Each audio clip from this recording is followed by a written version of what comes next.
আমাদের এই ছোট্ট জীবনে চলার পথে আমরা সব সময় সবার প্রিয় কখনোই হয়ে উঠতে পারি না। একই সাথে সমান তালে সবার মন জুগিয়ে চলা প্রায় অসম্ভব একটি কাজ। কোনো না কোনো মানুষের কাছে আপনি আমি অবশ্যই অপ্রিয় হয়ে থাকবই। কিন্তু কারো প্রিয় বা অপ্রিয় হওয়াটা নিয়ে যদি আমরা সব সময় ভাবতে থাকি তাহলে সেটা হবে অত্যন্ত বোকামি। নিজের কাজ নিজেকে করেই যেতে হবে, এতে যার পছন্দ হলে হবে আর না হলে না হবে। হ্যালো এভরিওয়ান, আসসালামু আলাইকুম।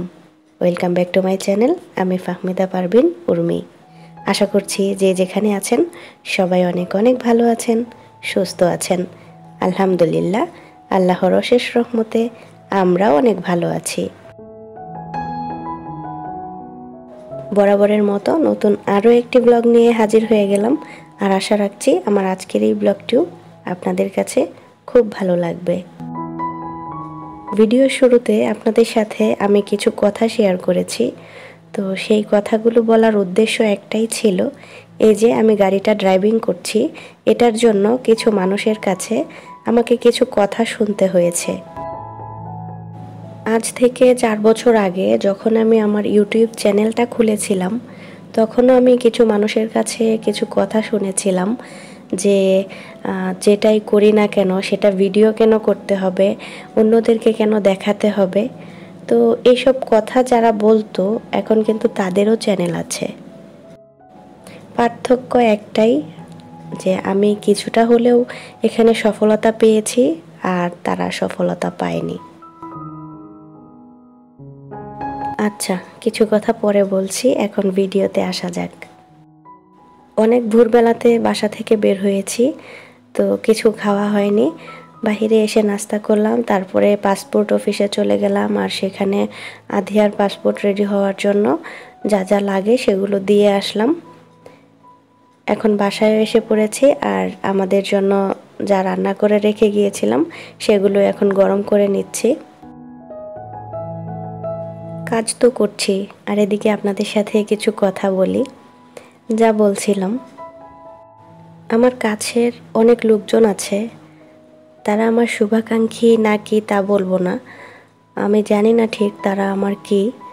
আসলে তারা আমার ভিডিও করা, ড্রাইভিং করা, তারপরে 2টা বাচ্চা সামলিয়ে পড়াশোনা শেষ করা, এগুলো একদমই মেনে নিতে পারে না। আমি ভালো আছি এটা যদি আমি ভিডিওতে দেখাই সেটাও তাদের সমস্যা, আবার আমি যদি বলি আমি খারাপ আছি তাহলে সেটাও তাদের সমস্যা। তারা খুব খুশি হয় সেটাতে। তো তাদেরকে নিয়ে আর কি বলছিলাম এতক্ষণ। এখন তারা সেটা ভালো পায় না, তার জন্য কি আমি আমার পছন্দের কাজটা ছেড়ে দেব? অন্য কারোর পছন্দের জন্য, অন্যের প্রিয় হওয়ার জন্য নিজেকে পরিবর্তন করাটা যৌক্তিক কোনো কারণ বলে আমার কাছে মনে হয় না।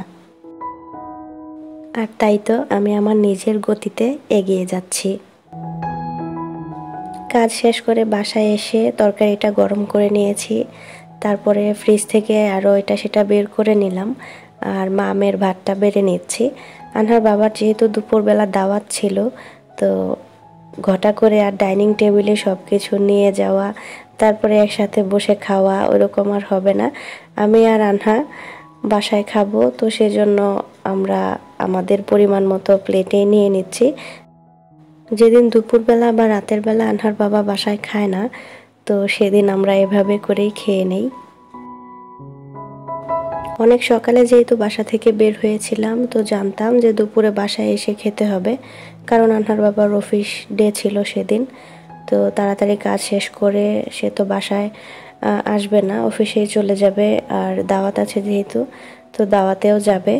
আমরা মা মেয়ে বাসায় এসে কি খাবো তার জন্য আগের দিনই রান্না করে রেখেছিলাম, আর সেগুলোই খেয়ে নিচ্ছি। দুপুরের খাওয়া দাওয়া কমপ্লিট করে অনেকটা সময় পরে ক্যামেরাটা আবার অন করেছি। কিছু টুকটাক কাজ করছিলাম, আর সেটা করার সময় ক্যামেরাটা অন করলাম। তো তখন নাদিয়া ঘুমাচ্ছিল, যেহেতু ভিডিও করতে পারবো তার জন্য। আমার ভিডিওগুলোতে দেখবেন আমি আমার সংসারের কাজকর্মগুলোই বেশি শেয়ার করি আপনাদের সাথে। আর মাঝে মাঝে কিছু কথা না বললেই নয়, তো সেগুলো আর কি বলতে চাই না, তারপরও মাঝে মাঝে কিছু কথা তো বলতেই হয়। অনেক সময় দেখা যায় আমার কথাগুলোর সাথে আপনাদের জীবনের গল্পগুলোও মিলে যায়। আমার ভিডিও দেখেন কোন কোন আপুরা চ্যানেল খুলেছিলেন, তারপরে কিছু মানুষের কাছ থেকে এমন কথাও শুনেছেন যে এগুলো আবার ভিডিও করে দেখানোর কি আছে। তো সেই সব আপুরা আজকের এই ভিডিওতে কিন্তু কমেন্ট করবেন যে আপনাদেরও এরকম কথা শুনতে হয়েছে কিনা। তারপরও আমরা তো থেমে নেই, আমরা তো আমাদের কাজগুলো করেই যাচ্ছি। তো এটাই আমাদের সবচেয়ে বড় একটা প্রাপ্তি। যারা এই কথাগুলো বলে বা বলছে দেখবেন তাদের কোনো যোগ্যতাই নেই আমরা যা করছি সেগুলো করার। একটা মানুষ কখনোই সবার প্রিয় হতে পারে না। আচ্ছা ধরুন আমরা যদি অন্যের প্রিয় হতে গিয়ে আমাদের নিজের পছন্দের কাজগুলোকে বাদ দেই, এরপর তার পছন্দের কাজগুলো করতে শুরু করি, এভাবে করে হয়তো ক্ষণিকের জন্য আমরা মানুষটার কাছে প্রিয় হয়ে থাকতে পারবো, কিন্তু সারা জীবনের জন্য কখনোই প্রিয় হয়ে থাকতে পারবো না। আমাদের জীবনের প্রত্যেকটা মানুষ কিন্তু জীবনের শেষ সময়গুলো পর্যন্ত সাথে থাকে না। তাই যে মানুষগুলোর জন্য আমরা নিজেকে বদলাবো, সে মানুষগুলো যে শেষ পর্যন্ত আমাদের সাথে থাকবে সেরকম তো কোনো কথা নেই। আর সেজন্যই অন্যের প্রিয় হওয়ার জন্য নিজেকে পরিবর্তন করতে নেই, নিজেই নিজের প্রিয় হয়ে উঠতে হবে সবার আগে। কয়েকদিন আগে একটা জিনিস অর্ডার দিয়েছিলাম আর সেটাই এসে পড়েছে, তো ভাবলাম আপনাদের সাথে একটু শেয়ার করি।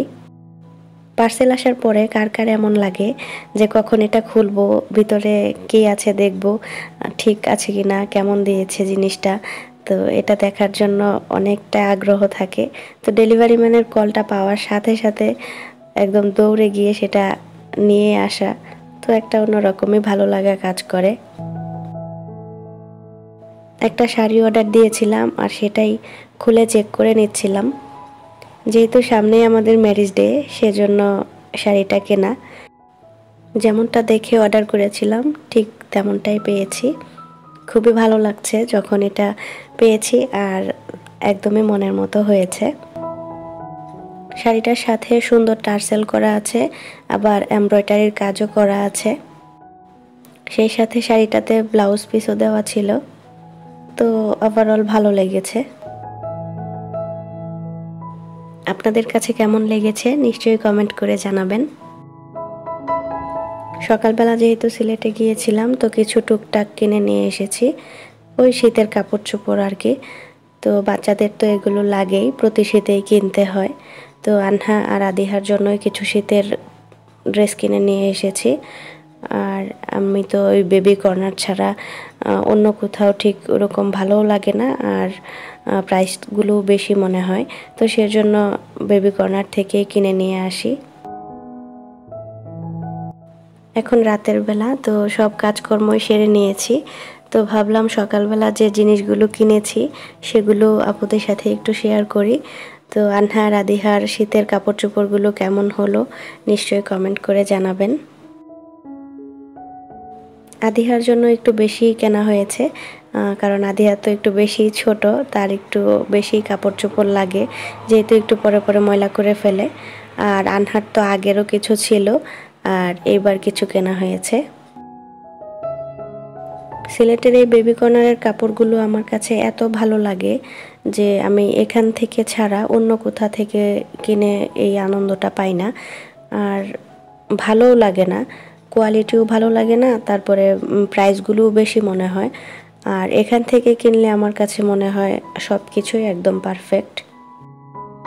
পিঙ্ক কালার এই জ্যাকেটটা দুজনের জন্য সেম নিয়েছি, আনহা এবং আদিহা একই রকম। তো একই রকম কাপড় পরাতে কিন্তু আমার ভালোই লাগে, দুই বোনকে একই রকম লাগে দেখতে, তো সেটা কিন্তু দেখতে খুবই ভালো লাগে। তো এই ছিল আমার আজকের এই ভিডিও। পরিশেষে একটা কথাই বলবো, আপনি যেমন তেমনই ঠিকঠাক। সবার প্রিয় হওয়াটা ঠিক না, কিছু বদনাম থাকতে হয়। নিজেকে বিরক্তিকর না ভেবে নিজেকে ভালোবাসুন। আজকের মতো আল্লাহ হাফেজ। আসসালামু আলাইকুম।